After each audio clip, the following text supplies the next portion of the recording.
Andres from AA Sports, filming this video after the Four Nations Championship final between the US and Canada. Round 2 in the Four Nations Faceoff, as these two teams faced each other earlier in the round robin phase of the tournament in Montreal. The US, they won 3-1 in Montreal in the round robin phase, but in this championship phase, Canada gets the last laugh on the Americans, and they end up walking away with a 3-2 overtime win. And with that, Canada wins the Four Nations Face-Off tournament.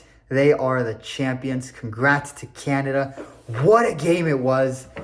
Just back and forth, even matched. Just a win that Canada had to earn. And frankly, it was very, very evenly matched, toe-to-toe, defensively, toe-to-toe on offensive chances. The goalkeepers were excellent. Just hockey in just everything that you could wish for in an exciting, entertaining hockey game. That's a battle between two great teams with just loaded with talent. That was what we got. And you know, many wondered if this game would be taken seriously, because, you know, remember, these players have to go back to their NHL teams. Some of them are going to be focusing on Stanley Cup playoffs.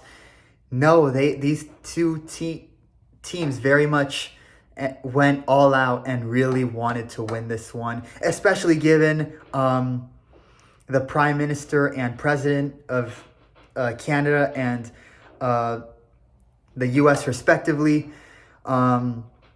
They called their teams. They expressed their support for each team in this game, which essentially, kind of in a way, given the beefs that the U.S. have kind of started with Canada recently, kind of turned this into essentially the American-Canadian Cold War on ice.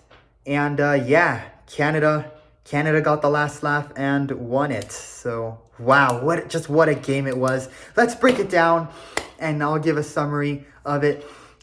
Starting in the first period, there was no fights in this game, but it was very much an entertaining game. McKinnon, he gets the first goal 5 minutes into the first period for Canada. Then Brady Tkachuk tied the game at 1 goal each in the final 5 minutes of the opening period. So with that, I mean, already in the first period, very even matched. Each team gets 1 goal on the board. They enter the second period tied 1-1. Then in the second period, it's the other way around. It is the Americans that score first, getting a second goal on the board with Jake Sanderson getting a shot past Binnington. A bit of poor defending from Canada, and Binnington had a bunch of traffic caused by his teammates in front of him, to where he really had no chance of seeing that shot, and it ends up going by him. But the Canadians are able to respond, and exactly 14 minutes through, and with 6 minutes left in the second period, Sam Bennett, who was in a fight when these two teams played the first time, not this time, no fights in the game, scored the goal and ties the game 2-2, and they enter the third period tied 2 goals each. Then the third period saw very physical, tough, defensive hockey. Both goaltenders locked in. Neither side was able to crack the opposing defense, and when the clock reached the final 2 minutes of regulation, fans watching, fans in the arena, even the commentators just had that feeling OT was coming. Sure enough, the game went into overtime. 5-on-5 hockey, like the old format before, the 3-on-3 5-minute periods like we see in the NHL. Really refreshing to see that. Sometimes hockey can be a breath of fresh air by being a breath of stale air. And in this case it was. And it, 5-on-5 hockey, still even matched, and it came down to, at the end, it just came down to who wanted it more and would finally break through the strong defensive performance both teams put up. And it was Connor McDavid who wanted it more. He got the championship winning goal for Canada off a good pass from Marner, who was credited with the assist. And with that, Canada is your 2025 Four Nations Face-Off champions. Congrats to Canada. No fights like what we saw in Montreal, but a physical, energetic game of hockey. It was, good goals, a battle of puck skills and defenses. Just what a game.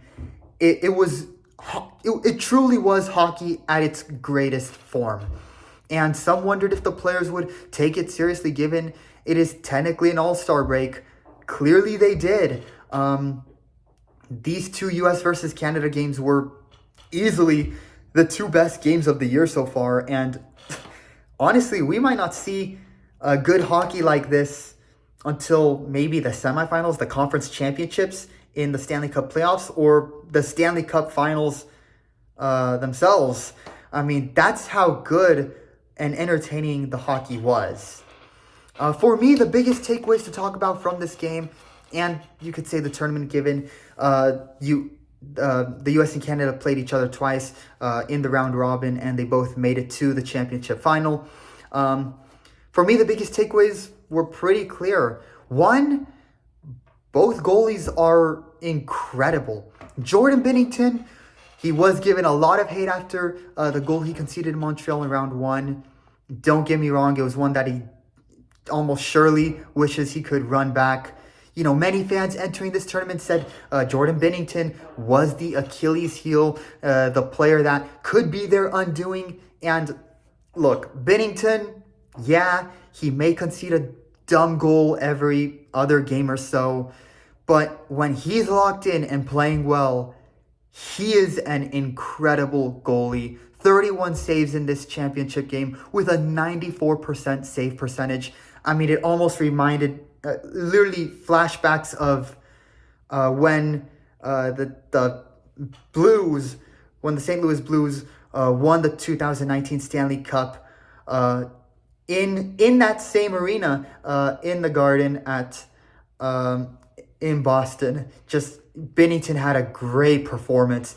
And given how many big saves he made, including those two big ones 5 minutes into overtime, which kept the game alive, Canadian fans are probably taking everything they said about him back and thanking him for his elite performance. Probably one of the biggest reasons why Canada was able to win this game in overtime. And even though they lost, Connor Hellebuck should hold his head high. He had the best performance a goalie could have, given somebody eventually was going to get that winning goal at some point. While his save percentage was at 88.4% in this game, he still had great moments and saves himself. And that 88% stat really understates his performance in this game. Connor Hellebuck, gosh, what a great goalie he is.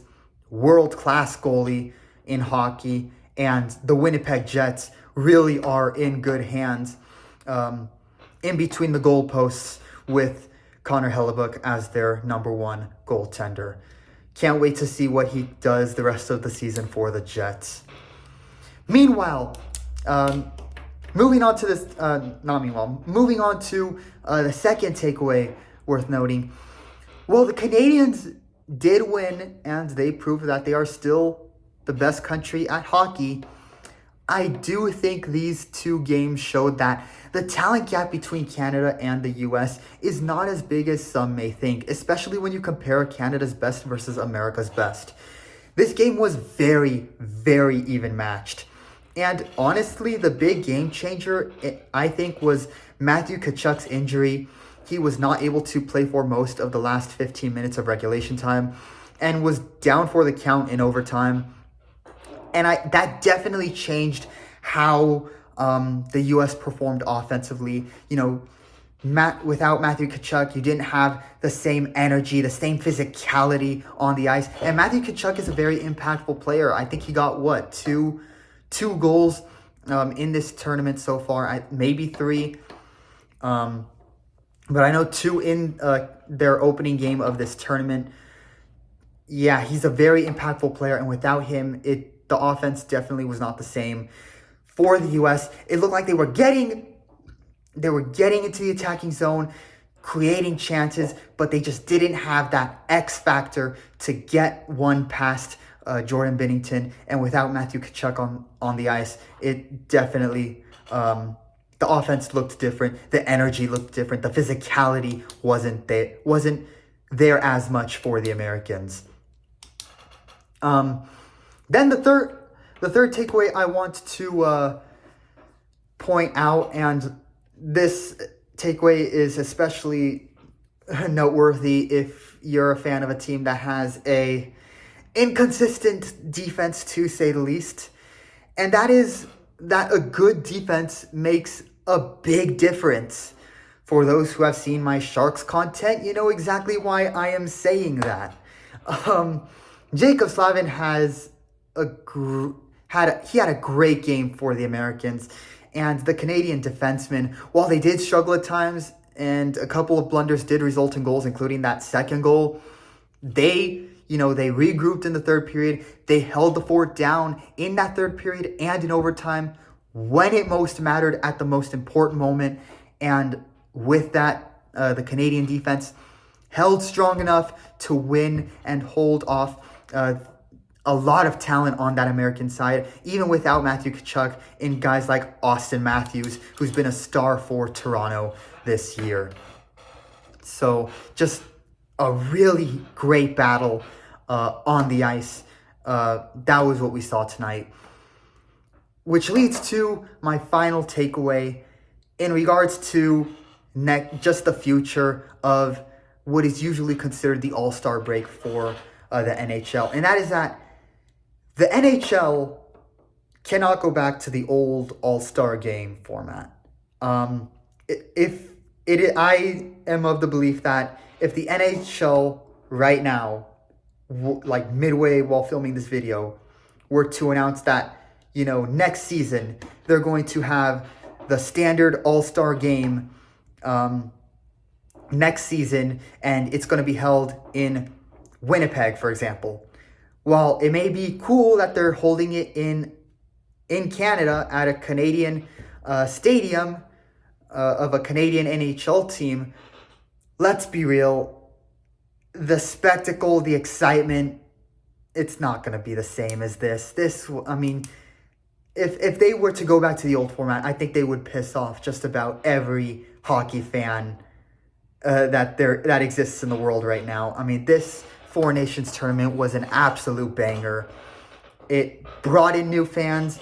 It had people even in my college classes who don't follow hockey talking about it. They were considering watching it and doing research on who the players were. It's drawing in new fans, and it brought a lot more excitement. And for once, you actually got to root for other players who play for other NHL teams that aren't your favorite, but you actually got to root for them this time because for once you got to see them on the same team, and that was something special. You don't see that every day, and that's what made this Four Nations tournament so special. It was for team, for country, and just national pride and honor. And wow, just absolutely exciting to see. It'll be interesting to see if they should they keep it, which they should. Should they keep the Four Nations tournament? If they keep it just 4 countries, or maybe they expand it like 6 nations, who would the 5th and 6th nation be? But one thing's for sure, for the All-Star break, it should not be an All-Star game. It should be this tournament going forward. I hope they keep it, and should they have it next year, I am absolutely down to watch it. And hopefully, hey, bring the Four Nations to San Jose, please. That'd be awesome. I'd be down to go and see a game. That is all for me in this video. Congrats to Team Canada. Congrats to Connor McDavid. Jordan Binnington, who proved his doubters wrong. Congrats to Sam Bennett. All those boys on the Canada roster. Brad Marchand, Pareko, all those guys. Congrats to them. What an incredible game, and what an incredible performance from the Canadian hockey team who they get the last laugh on the U.S. in what is essentially the American-Canadian Cold War. Justin Trudeau already even responded apparently, saying, congratulating the team and saying, can't take our country, can't take our sport, referring to some of the comments that the American president made. Gotta love it, man. This Four Nations tournament really brought out some incredible passion, and I cannot wait to see this tournament next year, hopefully. NHL, please keep this Four Nations tournament. Congrats to Canada. And even though the U.S. did lose, you got to respect how they performed. Congrats to them as well for putting up such a great performance and representing the United States well.